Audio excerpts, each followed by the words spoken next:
A viewer named Frank commented on our last investigation. He said that in 1997, his wife's Buick Century died in a Target parking lot in the middle of a snowstorm. A stranger pulled up, popped his own hood, handed over a set of $20 jumper cables, and 30 seconds later, she was driving home. No app, no tow truck, no $200 roadside fee, no paperwork. 30 seconds and a battery clamp. Try that today. Imagine walking out to your $45,000 BMW 330i in the same parking lot in 2024. You pop the hood. There is no battery.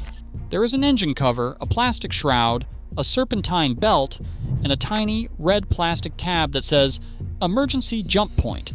The battery is in the trunk. You cannot reach it. A stranger pulls up to help. He clips a cable to the red tab. His car is running. When he disconnects, his dashboard lights up and his transmission drops into limp mode. 3 days later, he has a $2,100 repair bill for helping you. Why has jump-starting a car gone from a 30-second roadside favor to a $2,000 liability? In this investigation, we are going to expose the hidden battery scam, the registration racket, and the start-stop extortion that has turned every modern car into a roadside prisoner. But the worst part, the one crime that should probably be illegal, the one that can destroy the car of the person trying to help you, we will get to that. The first villain on our list is the disappearing battery. For 70 years, the car battery lived in one place, under the hood, front left or front right of the engine bay, bolted to a metal tray, with two terminals pointing up at the sky. Any mechanic, any gas station attendant, any teenager with a set of jumper cables could find it in 3 seconds. A 1972 Chevelle, a 1985 Camry, a 1998 Crown Victoria. Same location, same layout, same jumper cable move. But starting in the early 2000s, the German manufacturers decided the battery was in the way. BMW moved it first. They pulled the battery out of the engine bay and dropped it into the trunk, on the right side, under a floor panel, behind a plastic cover. Every BMW 3 Series built from the E90 generation forward, every 5 Series, every 7 Series. Mercedes followed. The E-Class, the S-Class, most C-Class models, the CLS. Battery in the trunk. Audi followed. VW followed. Then Chrysler got creative. On the Chrysler 200 and the Dodge Avenger, they put the battery inside the front fender, behind the wheel liner. You have to turn the steering wheel, remove 6 plastic fasteners, and peel back the splash guard just to see it. The official engineering justification is weight distribution, safety, and space optimization. That is the line every dealer will recite. It sounds reasonable. A heavy lead-acid brick closer to the rear axle improves balance on a rear-wheel drive sports sedan. That is technically true, but the consequence is not a design benefit. It is a design trap.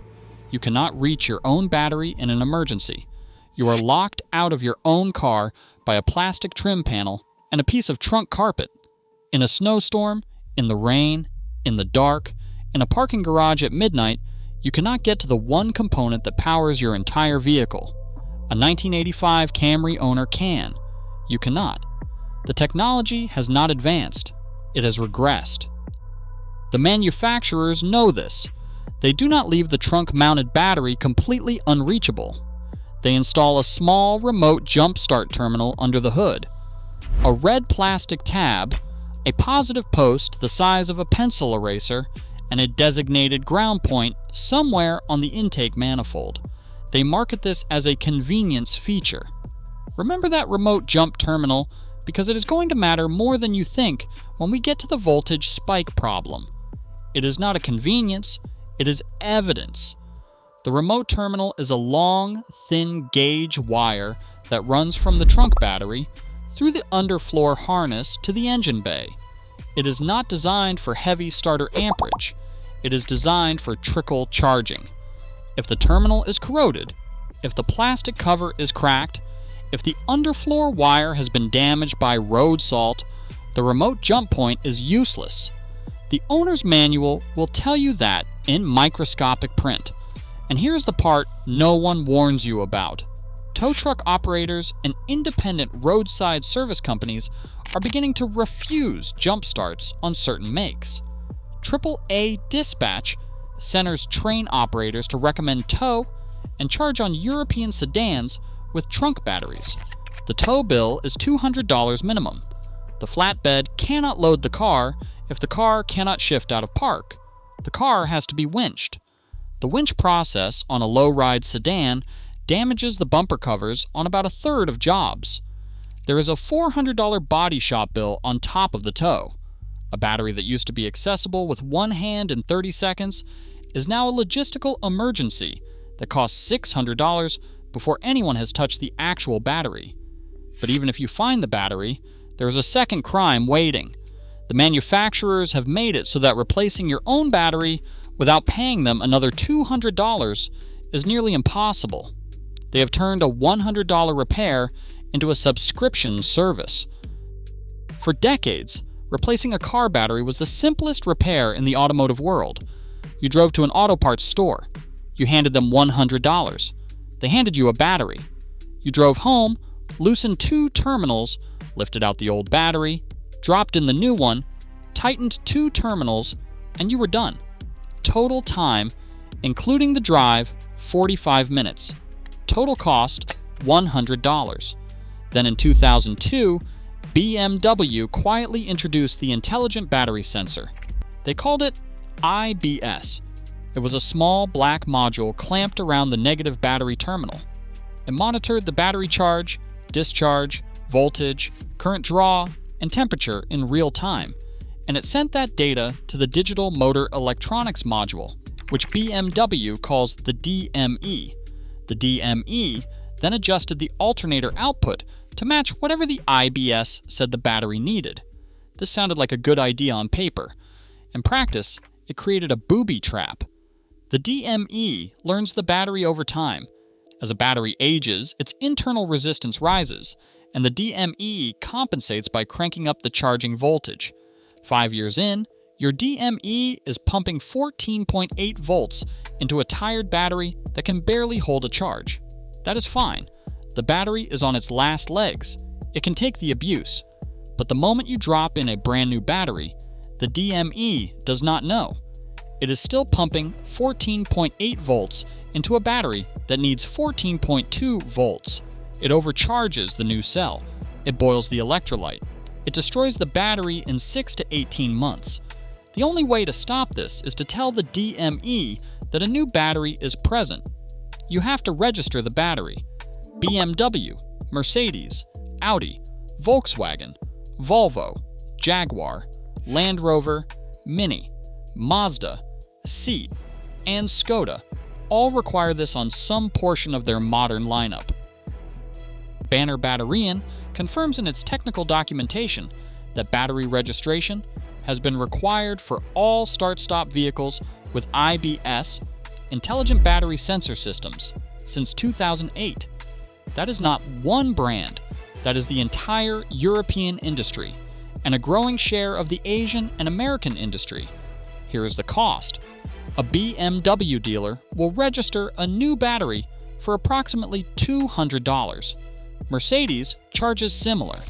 An independent shop with a scan tool will do it for $80 to $150 if they even have the tool for your specific model. The correct scan tool itself, for a do-it-yourselfer, runs between $80 for a single brand dongle like Carista or Bimmertech and $400 or more for a full multi-brand unit like the Ansel X7. But the worst part is what the Volkswagen Group has done. Audi, Volkswagen, Seat, and Skoda do not operate an open system. They operate a closed system.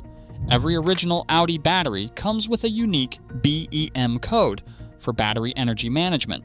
That code is required to register the battery in the car's ODIS diagnostic system. The catch is that aftermarket batteries do not come with BEM codes.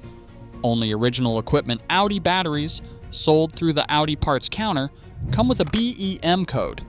Banner Battery documents this directly. If you buy a Costco battery and try to install it in an Audi Q5, the ODIS system has no BEM code to accept. The battery will not register. The energy management system will not recognize it. You are forced to either buy the $350 original Audi battery at the dealer or buy a $150 aftermarket battery and then still pay the dealer to code it, which they may refuse to do because there is no valid BEM code to enter. And if you think the registration fee is the worst part of this system, wait until you see what they do with AGM batteries later in the video. A $100 battery swap becomes a $400 dealer appointment. Independent mechanics who cannot justify a $2,000 OEM level scan tool for one brand simply refuse the job. The customer is funneled back to the dealer. That is the entire architecture of the system. It is not an accident, it is a revenue channel. And you can recover from this. You can pay the $200, you can buy the $80 scan tool. It is survivable. The next crime is not. The next crime is the one where just touching the wrong terminal in the wrong order can total your car. And it can happen to the person who stopped to help you. This is the one we teased in the opening. This is the crime that should probably be illegal. And it is the crime that most drivers will never hear about until it has already happened to them. Picture the scene. A driver's battery dies in a parking lot. A good Samaritan pulls up in a late-model sedan and offers to help. He connects the red cable to the positive terminal on both cars. He connects the black cable to a ground point. The Good Samaritan's engine is running. The dead car cranks and starts. Everyone exhales. The Good Samaritan reaches down and unclamps the jumper cables from his own battery first. At that exact moment, his dashboard lights up like a Christmas tree. The transmission drops into limp mode. The stereo is dead. The infotainment screen is a black rectangle. The check engine light is steady. The traction control light is blinking. The airbag warning is on. He drives home with his hazards on. 3 days later, the dealer hands him a bill for $2,100. Engine control unit replaced. Body control module replaced. Infotainment head unit replaced. Meanwhile, the driver he tried to rescue is also throwing codes. Her ABS light is on. Her airbag light is on. Her electronic parking brake is disabled. Another $1,600 at a different dealer. 1 failed jump start. 2 damaged cars.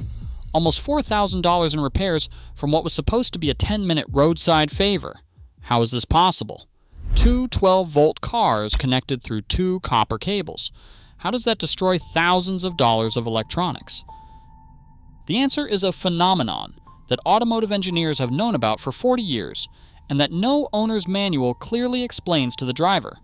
According to research published by the Society of Automotive Engineers and documented by the industrial components firm Little Fuse, the simple act of disconnecting a jumper cable from a running alternator can generate voltage transients that have no business existing inside a 12-volt system.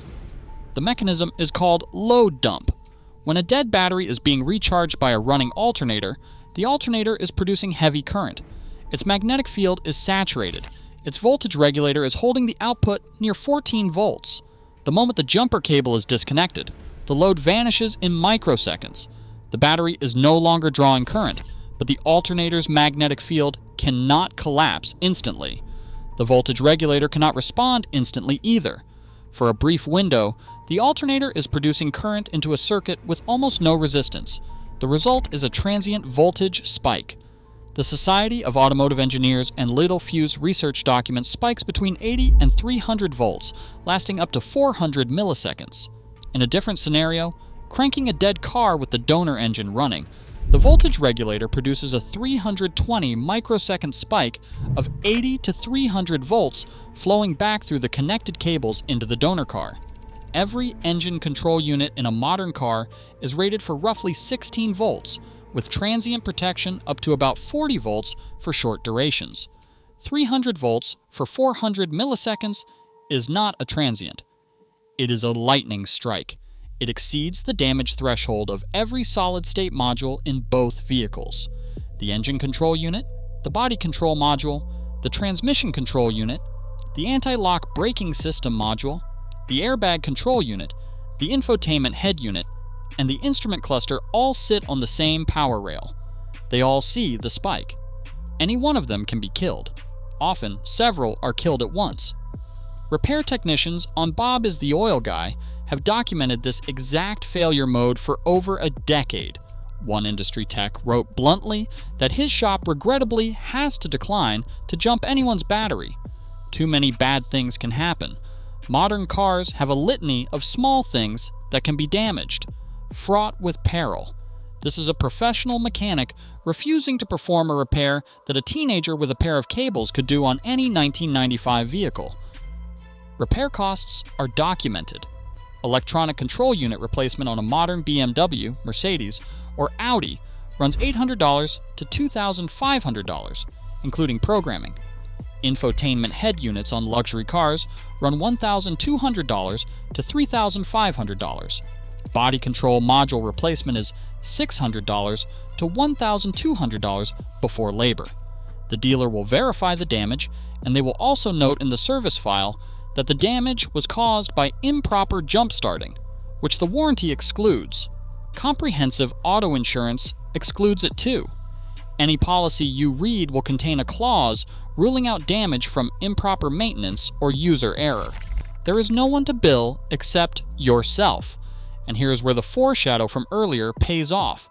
Remember that tiny remote jumpstart terminal under the hood, the one attached to a long, thin gauge wire running all the way back to the trunk battery? That terminal is not a convenience, it is a fuse. The long, thin wire from the trunk adds enough resistance and inductance to absorb some of the transient spike before it reaches the main battery. The remote terminal is a designed-in voltage dampener. The manufacturer knew the car could not survive a clean jump start at the main terminal. They installed a buffer, but they never told you that is what it was for. They called it a convenience feature. This is not an accident. This is a design choice. Every owner's manual written after 2010 contains a warning about improper jump starting, potentially damaging electronic modules. It is buried in the electrical section. The warranty language was updated in parallel. The manufacturer has preemptively shifted the liability from themselves for building a vehicle that cannot survive a voltage transient that has existed in every car ever built, to you, the driver, for failing to follow a procedure they never taught you. But there is one more thing they do not want you to know, even if you find the battery, even if you pay the $200 registration fee, even if you survive the voltage spike. The battery itself has been turned into an extortion racket that takes $300 to $400 out of your pocket every 3 to 5 years. If you own any car built after 2015, pop the hood, or in the case of the German brands, open the trunk and look at the battery. If there is a sticker on it that says AGM, or if the label reads absorbed glass mat, you are inside this racket. You may not know it yet, but you are paying a monthly tax to the auto industry whether you want to or not. In the old days, a flooded lead acid battery was one of the most commodified products in the automotive world. Walmart, Costco, AutoZone, Advance Auto, any parts counter in any town would sell you a Group 24 or Group 35 battery for $100 to $180. That battery would run a starter, power your accessories, and last 5 to 7 years. When it died, you bought another one at Walmart for $110. Then, corporate average fuel economy standards tightened, and European emissions regulations tightened, and every manufacturer raced to bolt on start-stop technology. The engine shuts off at every red light. The engine restarts the moment your foot leaves the brake. On paper, this saves fuel. In practice, the engine is now starting and stopping 30, 40, 50 times per commute. Optima Batteries documents that a start-stop vehicle cycles its starter thousands of times more over a battery's service life than a conventional car does. A flooded battery cannot survive this. It cannot recharge fast enough between restarts. It sulfates. It dies in 18 months. So the manufacturers mandated a new battery chemistry. Absorbed glass mat, AGM, The electrolyte is soaked into a fiberglass mat between the plates, which allows much faster recharge acceptance. The battery can handle 40 restarts per commute. It can also handle higher vibration and deeper discharge cycles. Now, look at the price. Away, AutoZone, and Crown Battery all document the same range. GM batteries retail for 40 to 100% more than flooded equivalents. A standard flooded Group 48 battery is around $150. The AGM Group 48 for the same vehicle is $280 to $380. Premium AGM batteries from Odyssey or Northstar run past $400. You are paying 2 to 3 times as much for the battery. And here's the part the marketing materials skip.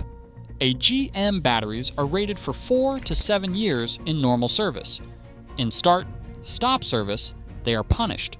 The same data published by Optima Batteries and echoed across Crown Battery Engineering shows that in high-cycle, start-stop applications, realistic AGM service life drops to 3 to 5 years. You are paying 3 times the price for half the service life. You're also locked in. If you try to substitute a cheaper flooded battery in a start-stop car, 3 things happen. First, the BMS will not charge it properly because AGM and flooded batteries have different voltage curves. Second, the start-stop system will detect the wrong battery type and disable itself, triggering a dashboard warning. Third, the flooded battery will sulfate within 6 months because it cannot handle the cycling. You cannot downgrade. The system forces you to stay inside the AGM ecosystem forever. Now layer it all together. You are driving a car where the battery is hidden in the trunk, where the battery costs $350 instead of $150, where the dealer charges $200 to register it, where the lifespan is 3 to 5 years instead of 7, and where the act of jump-starting it can destroy $2,000 of electronics if you do it wrong. A battery that used to cost $120 every 7 years now costs $550 every 3 to 5 years. That is $100 a year of battery expense, where your grandfather paid $17. Over a 20-year ownership period, that is the difference between $340 and $2,200 for the same component, doing the same job. So how do you fight back? So what is the solution? The smart money stopped buying new cars for exactly these reasons. If you own anything built before about 2005 with a flooded battery under the hood, keep it. That is engineering you can survive. A Toyota Camry from 2001, a Chevy Silverado from 1999, a Honda Accord from 2003. The battery is where it belongs. No registration, no AGM, no voltage spike trap. A $20 set of jumper cables from AutoZone is still all you need. If you must buy newer, check the battery location before you sign the paperwork. Most Toyotas, most Hondas, most Subarus, and most full-size American pickup trucks still keep the battery in the engine bay. Walk away from any vehicle that puts the battery in the trunk, under the rear seat, or inside a fender liner. You are not buying a car, you are buying an appointment at the dealer. If your car requires battery registration, do not pay the dealer $200 every 4 years. Buy the scan tool once. Carista, Bimmertech, Ansel X7, Autel. $80 to $400 one time. You will save that money on your first battery. If you must jumpstart any modern car, follow one rule that every owner's manual buries in the fine print. Shut off the donor engine before disconnecting the cables. Every time. No exceptions. This one rule eliminates most of the low dump voltage spike risk. And carry a lithium jump pack in your trunk. No donor car, no running alternator, no $2,000 repair bill for the person trying to help you. Frank's wife got jumped in a Target parking lot by a stranger with $20 cables in 1997. That stranger was not a liability risk. He was a neighbor. He drove a 1991 Oldsmobile, and it still runs today. That world is gone. They engineered it out. Do not be seduced by the touchscreen and the leather seats. They are lipstick on a pig. Stop buying their junk. If you made it this far, you are not a casual viewer. You are someone who actually cares about what you drive. If you want to know which modern transmission has been quietly ruined by the same companies, stick around. The continuously variable transmission, CVT, is next.